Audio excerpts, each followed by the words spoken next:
Senior pictures. Senior horrifying. Our picture of him that pop up online. I hate it. Alexa. Hate it. Like I love it and hate it. Thank God. Yeah, sure you picked that up and then they pulled it out of the muscle. You took my feet up now, see? No, listen, I am. Look at. Oh my God, that was vile. Look at that. Oh, that is crazy.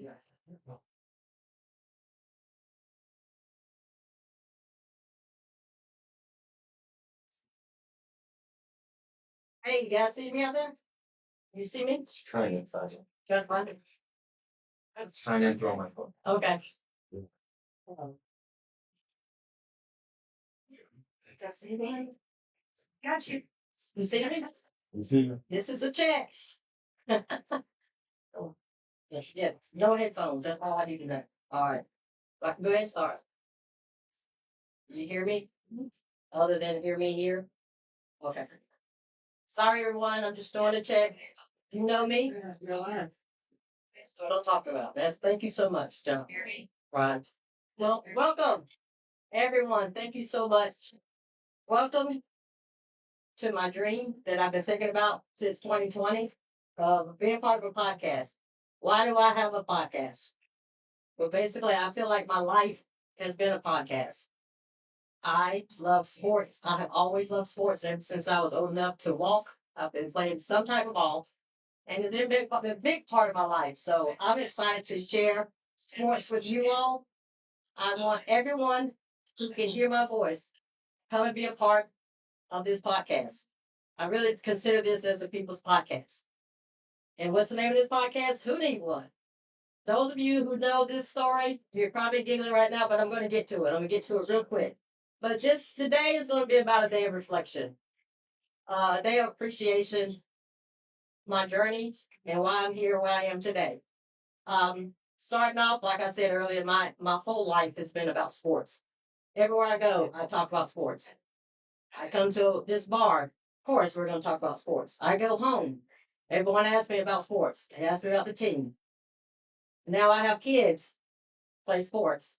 My entire life revolved around sports, and I just want to give back to the community that is been probably been a part of your life. Sports has probably been a big part of your life too, and I've met so many people through sports, and I want to share this vehicle with everyone. Let's go. Let's reflect on how this all started. Fourth grade, and excuse me, please forgive me. This is going to be very, very, very unpolished. Okay, this is live and it's raw. And unfiltered. So apologies for any plugs. Fourth grade, I was 9. The late great Mr. Robert Pyrie put together a little girls basketball league. You know, other than playing basketball in the backyard with my friends, my cousins, that was pretty much it. So when he put together this little girls basketball league, he showed us how to play basketball, how the positions work. And with me probably being the best person who could double dribble at the time at 9, the best double dribbler out there, he put the ball in my hand and told me what my job was. The court guard, how to facilitate, get the ball in the hands of the right people. So that lesson stuck with me to today, and I always feel like I should be a leader on the court. I should be the arm of my coach on the sideline, and I took that role to heart, and I became a point guard. Uh, one because of my height, but B because I really did love that leadership role. So thanks to the late great Mr. Robert Pyrie, he really started my path on becoming a leader and facilitating. So of course I moved up to junior high, and I'm blessed to meet Coach Sharon Reynolds, Coach Teresa Allen. As you can tell, I'm getting ready to do it from Survivor. You know, the last three are walking down to tribal council, and they're doing that homage to everyone that's come through their paths. But those two really put the staff on organized sports for me when it came to pinball. In elementary school, you're just all just playing a mingle ball. You dribble, you double dribble, you all hug each other until you throw the ball up, and then the score at the end of the day is 2-6. So I get to junior high, and I really learn about team ball, and I meet so many great people, and you play with so many great people along the way. It's like it sets you up for the type of people you want to put yourself around. So I had a great experience in junior high with those two coaches, and of course I go on to high school, and I meet the I think the Hall of Fame coach Dottie Cobb Kellogg.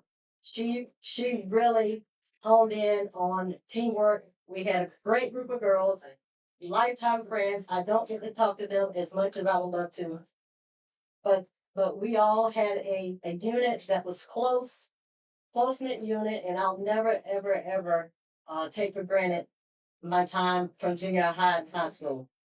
And then, of course, I meet one of the biggest mentors in my life, Wanda Watkins. She came in, she recruited me, and that that again is another set of friends, another set of mentors that has molded me and put me on a path of being a good person and a good adult. And because of Wanda Watkins, Mary Weiss, and Tanya Caldwell, shout out to you ladies. They were the greatest coaches you could ever have in college.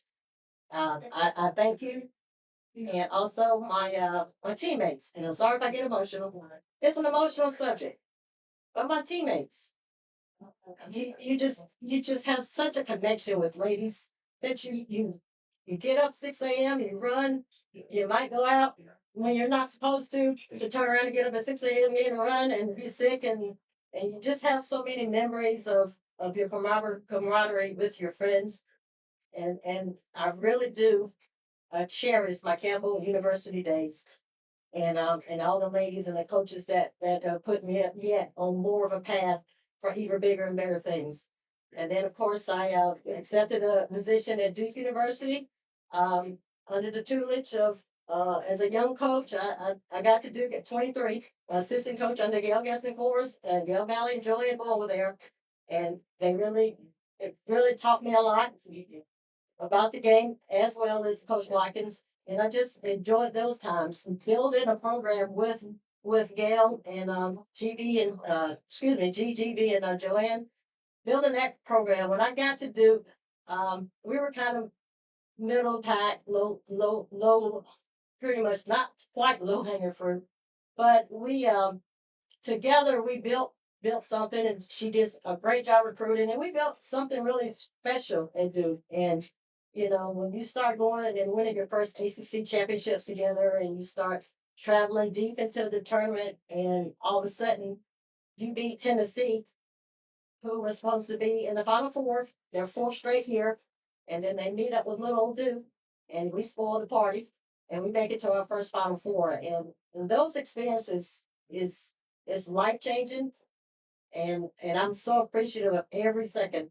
of those moments with those coaches and those players.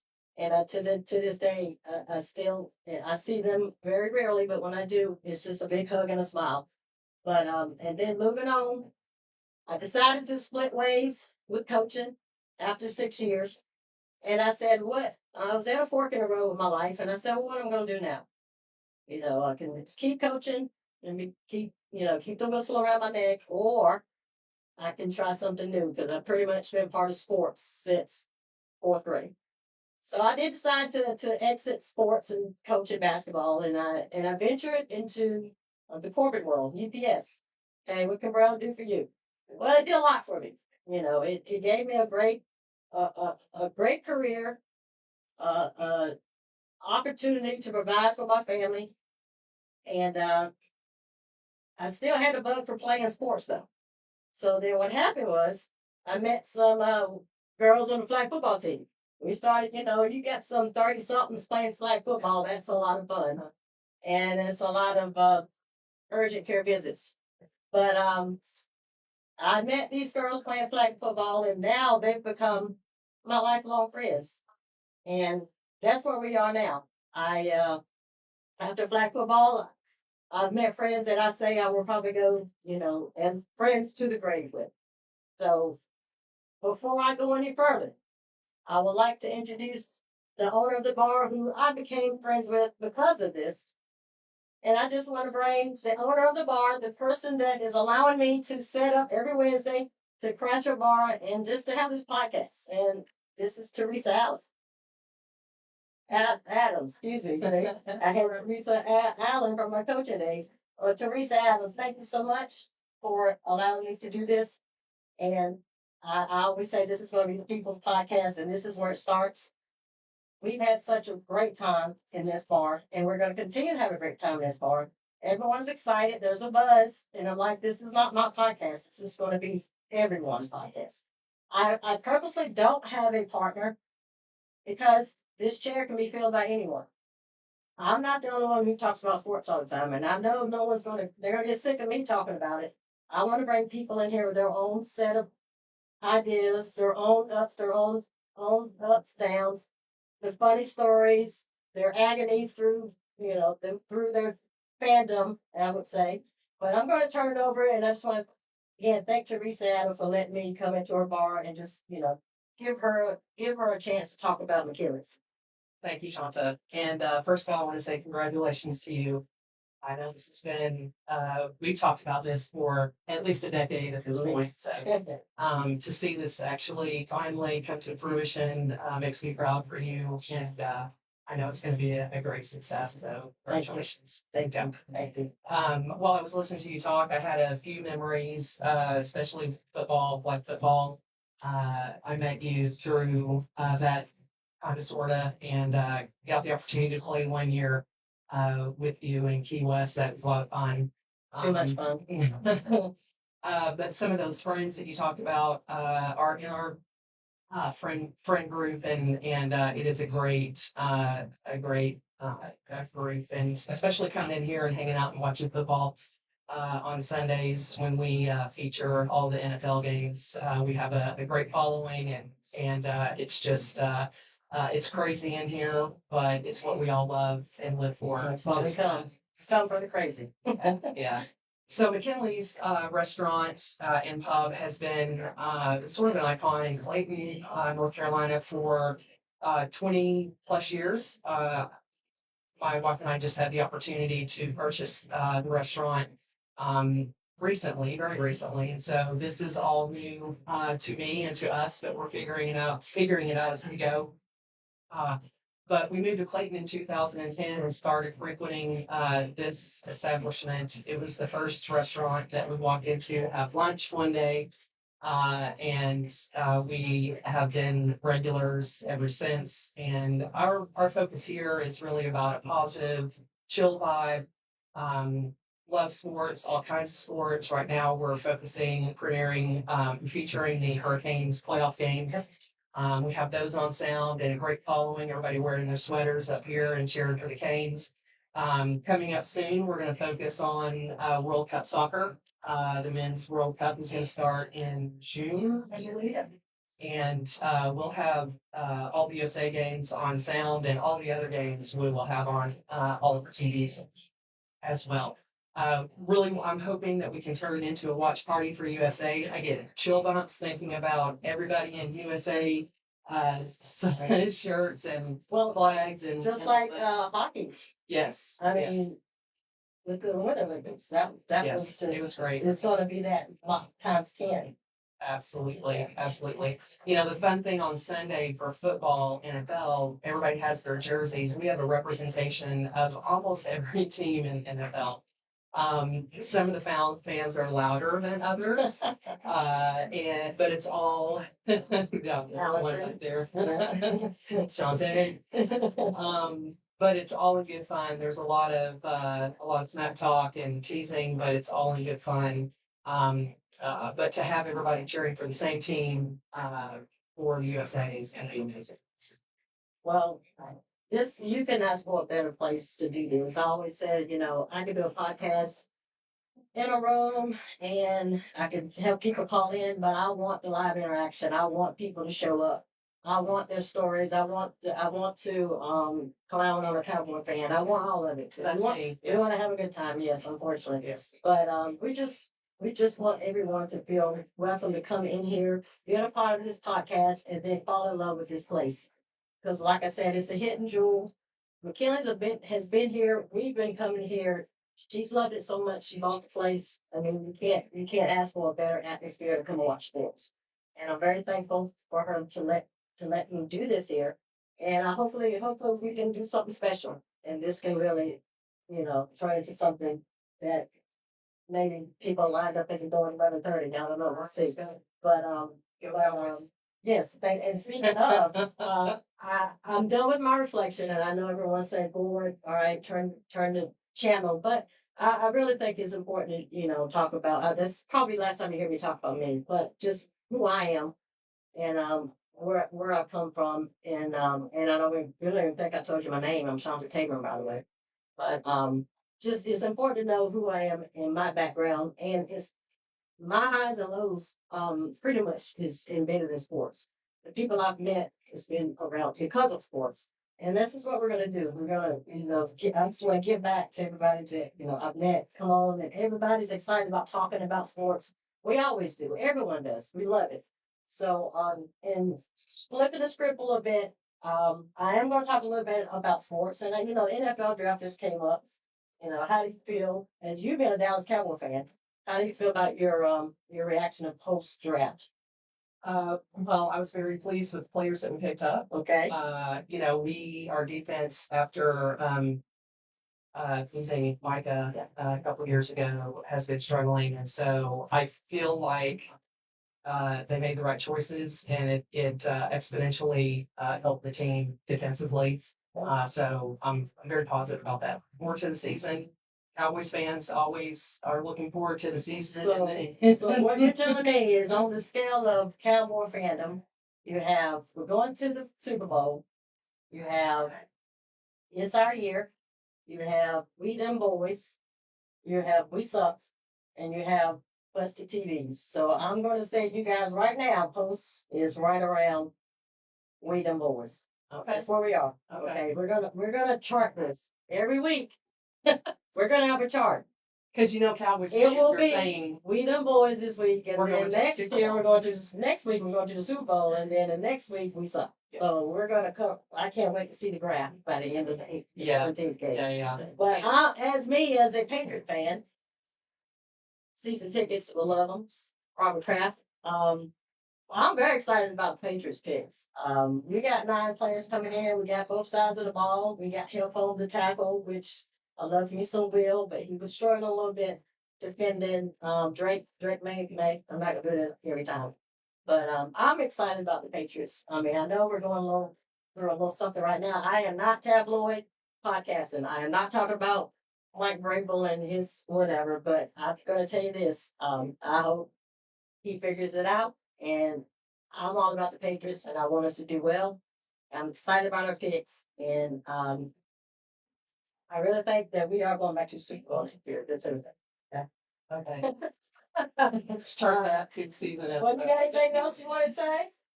No. Oh no, you forgot to tell us about your weekend. You got coming up, don't you? Oh yeah. So the Kentucky Derby is Saturday. We're having a dress up party. It's going to be an event. We've all got our festive derby wear picked out and purchased, and we're gonna have drink specials on, some food specials on for the derby. You're feeling festive and want to put a big hat on for the ladies, or a nice suit and bow tie for the men, come on down, and we're gonna celebrate. I can't wait. The pictures will be amazing. And if someone asked me about the attire, why do people dress up? So of course I googled. It says basically dressing up dates back to the 1875. It was a cherished tradition blended by the 19th century in Europe. So of course we took on that tradition and we blew it up with pastels and big hats and colorful outfits and suits. So I think it's a fun thing to watch Derby and watch all the celebs all dressed up. But that's going to happen here. We're going to have our own version of the Derby here. So this weekend, if you're not doing anything, guys, come on down. There might be some stick horse racing going on. I'm pretty sure there will be some. There was some last weekend. Yeah. But just come on down and just experience this place. You're gonna walk in and with a smile and walk out with a laughter and maybe a little bit something else. But anyway, thank you so much. Yeah, appreciate Thank you, you. Shanta. Love you. Proud of you. Love you. Thank you so much. All right, you can head on if you want to. That's pretty much what I'm gonna wrap up about sports. I don't know if I'm gonna go a full hour today. I just wanted to make sure we got our sound, we got our recordings. But there's somebody I want to bring up. I'm gonna try to have featured guests. I'm gonna try to have fun segments. But today I was able to snag one of the greatest of all time to ever do it. Come on up here, girl. She's my sister from another mister. I met Carmen, guess through what? Sports. Our kids play sports together. They both played on the 8U baseball team for the Hillsborough Hawks, and we played together for 2 years. And really didn't talk that much. Sometimes you just go to the field and you just want to chill out and go home. Not everybody go out for margaritas and Mexican right after every game, but because we all just got so much going on, especially this woman. But this is Carmen Bork, and I want to introduce you to her and just let her talk to you. She's our runner extraordinaire, and she's been doing a lot of great things. Recently accomplished something great this past Monday, and I'm going to just let her talk to you about. Okay. Well, I just want to say thank you for having me with you and your experiences, and congrats to this Thank you. amazing endeavor. I'm so Thank excited you. for Thank listening to you. Just gave me goosebumps on how you're running with this. So, We're in this together. That's always right. Yeah. So I don't really know where to start except running is my like. You said you started off. Let's go for a run. All sports lead to running on some level, and running is my sport, and it has been since I was in 6th grade. And so last Monday, I got the opportunity to ride up to Hopkinton and to conquer the Boston Marathon course for the 10th time, which then 10 times, people. it was a goal, I guess I didn't even know I had it. So back in 2013, when I did it the first time, it was a one and done. And then the bombings took place 7 minutes after I finished the run. And Was that your first one? that was my first one. And so a lot of you question life on so many levels when you're put in that type of a situation, not knowing where your family is and knowing they're in the area, not really knowing what happened. And yeah, so just trying to figure all that out. And then took some time in thinking, had some more babies, and then in 2018, I earned my ticket back to the starting line again, and I've been there every year since. 2020 was virtual, but we get credit for that because you had to be in contention to run before they canceled it. And so yeah, I'm already qualified for next year. I just got to plug in when I need to get registered. And I plan on keeping on doing it until I can't anymore, and hopefully running it with one of my 4 kids at some point in time. That'd be awesome.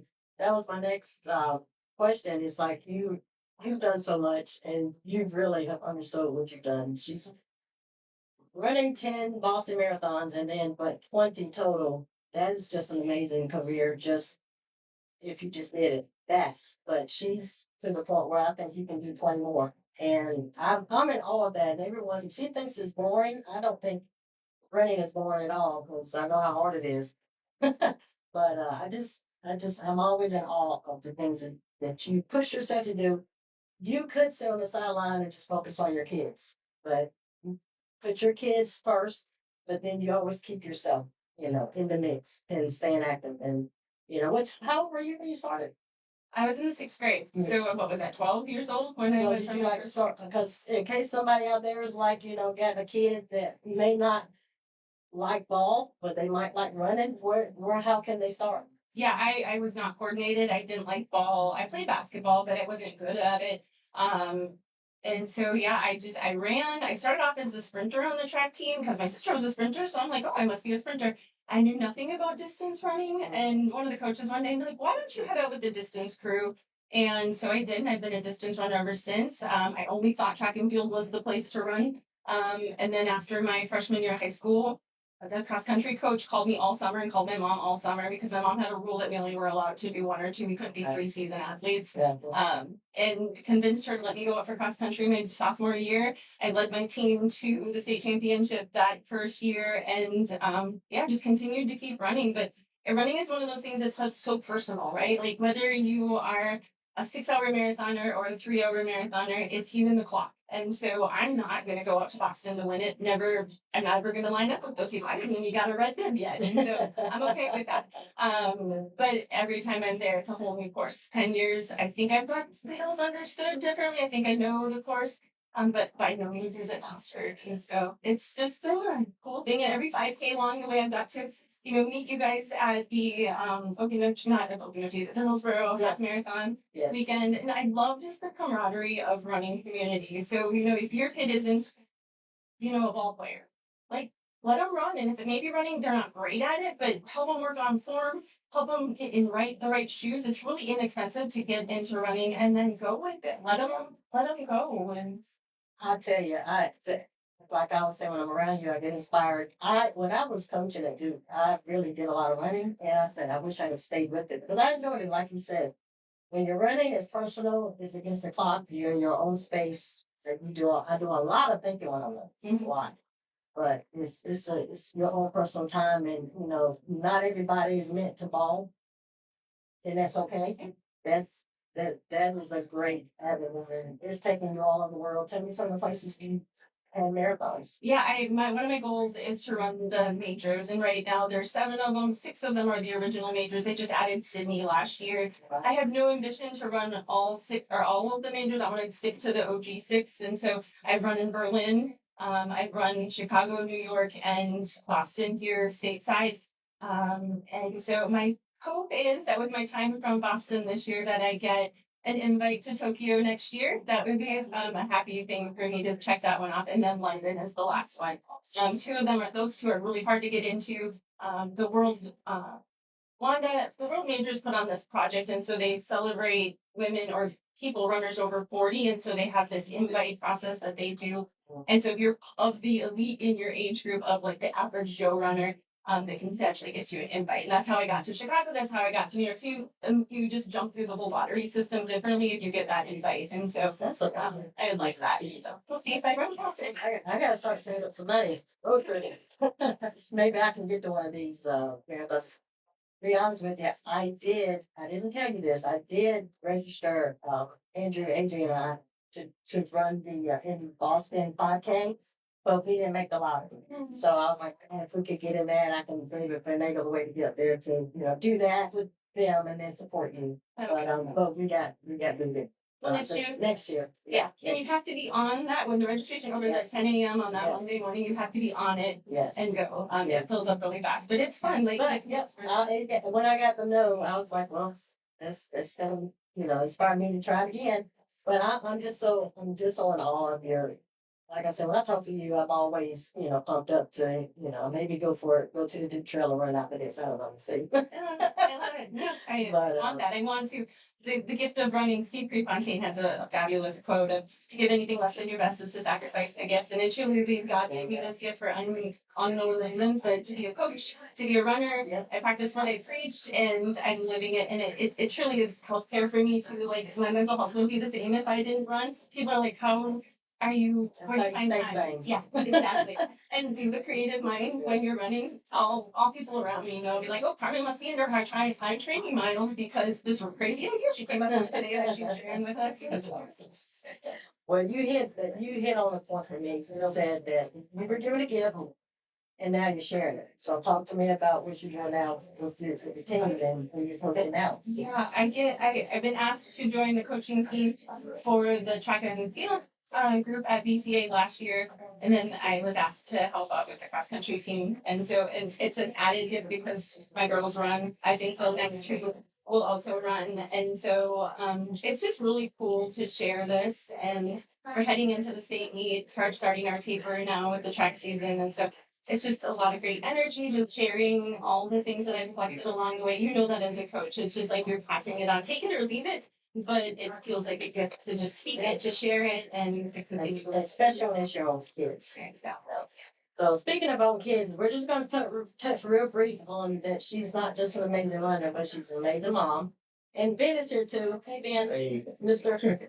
the man of the hour. I need to give him his accolades because I do like there are people out there who be like, I married the guy who's be like, you can do that when the kids are gone, right? But I married the guy who's like, I got the kids, you go do it. And he's always there. He got them all. They met me in this past Boston. They met me in Natick, which was at mile 10. And then they saw me again at mile 20, like right before I turned down to Hereford there.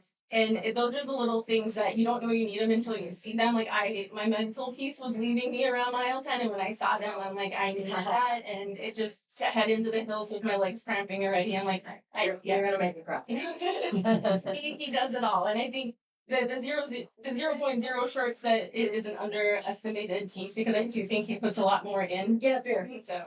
You, yeah. I've already done upstairs. I'm honest and I'm sincere when I say that this podcast, no one is safe. No one is safe. If I see you, come over here. I just want you to meet Ben. When you said the man, the woman behind the man, he's the man behind the madness, I call it. Because and he didn't run the marathon, but he finished at 26.2 through Boston. She's been there. Yeah. But talk to me, Ben. Anything. I mean, World yeah. allows me to travel wherever she gets in and find the best restaurants. And she's good about that. He feeds me because usually I don't take a priority, but he's the one that's like, we need to eat. And I'm like, oh yeah, we probably should. And so he keeps me fueled to head to the starting line. And so, yeah. I just love your support. I would have been, because you're I guess the calm behind the storm line. And we always see it because we see to be on the baseball field, and he's open for himself, but he's been The logistics. the Bork, She's doing a lot. the Bork at Bay. And I just wanted to give you your flowers too, because, she's because of you. And I love We're a good team. Yeah. That's what sports is all about. But you want to bring anything else tonight? I really don't. Like, I don't. I mean, Like, I want to keep on. Yeah, talk about the girls. Look, I'm gonna share you as much as I can.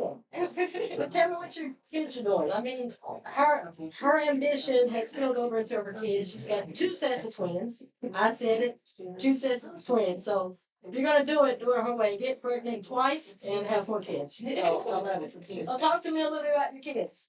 Brag a little bit about those girls and little Becca. Yeah, they're going, and I don't force them to do anything that they do. They do it all on their own. Our oldest Ellie, she's knocking out all the AP classes and stuff and running and just doing amazing, looking really strong heading into the state meet. And then we got Blakely, who is an ECNL player for Fusion, killing that, as well as she plays soccer. Yeah. She plays soccer for BCA, and then she also runs track when we can get her. And so she's going to be an intricate part of our state team as well and earning some points. She's taken on pole vault this year, which was a whole new thing. We were handing our competitors the points for pole vault, and so we needed some pole vaulters, and she's like, I'll try that. And so I'm not shocked. That's my people say that. Yeah, I'm not shocked. Yeah, so she's doing all of that. Beckett just finished up middle school 6th grade golf, and he made the team to go to a lot of the matches. So we're really proud of him. I saw his form. It looks good. That's what a lot of people have been telling us. And when you posted something of him swinging, I said, that's a really nice form. So go Beckett. Yeah, he's got something that it works with his ADHD too. Like he comes home, he's like, Mom, my brain is tired. Like it's like, okay, cool, we have figured something out. So, yeah. And then there's our baby shark Melania. She is one of the youngest level 8 gymnasts in the nation. She's heading to regionals this weekend. She just weekend to Boston, but then her came up on Sunday night because she took the mat for the state meet.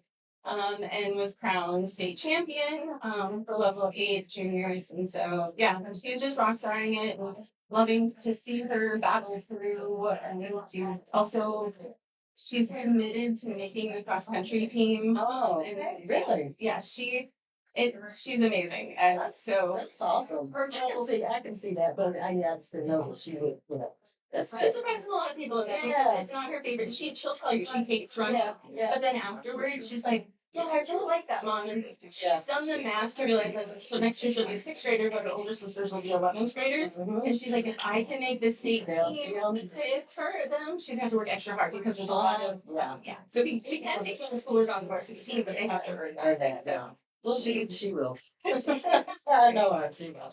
she'll be there.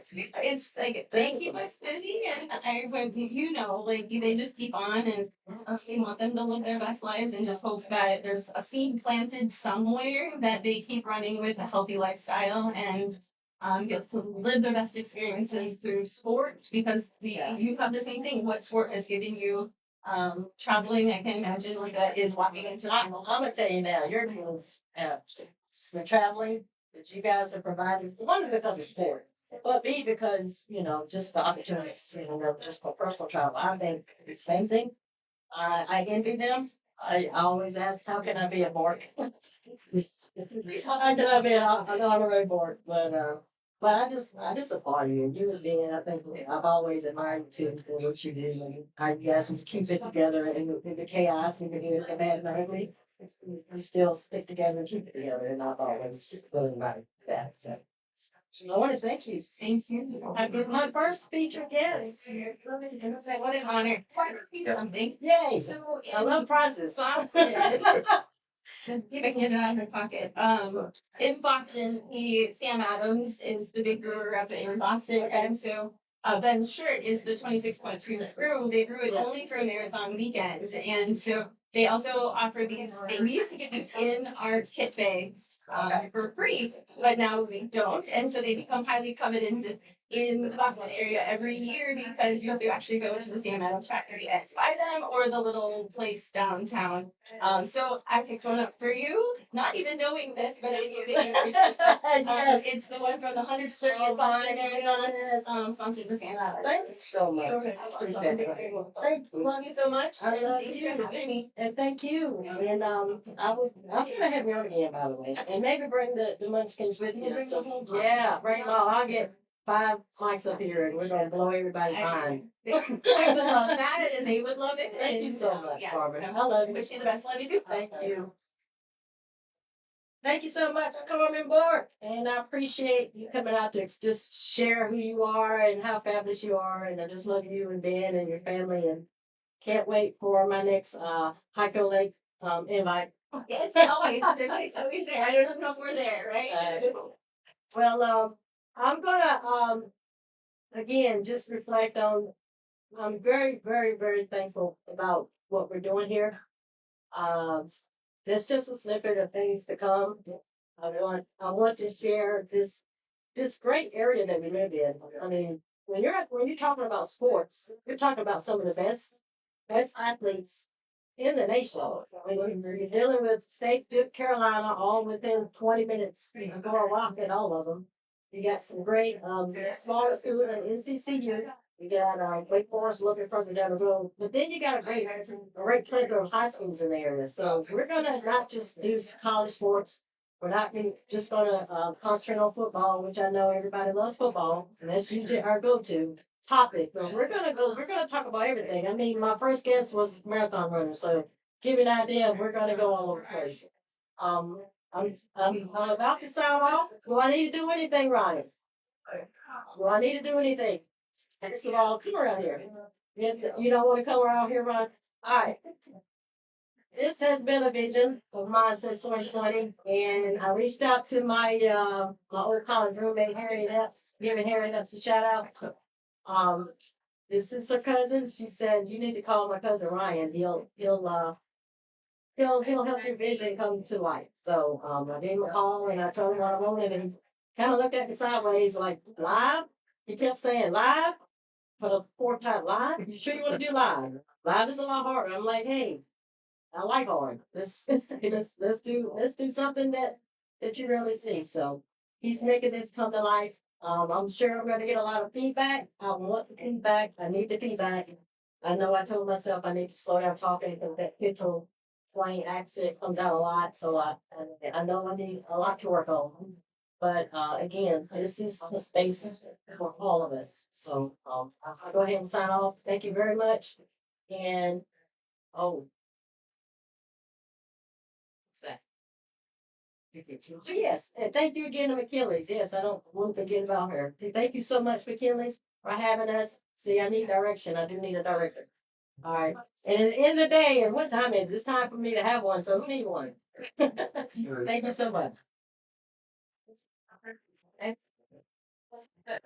Is it off? No, it's not off. Thank you. Yeah.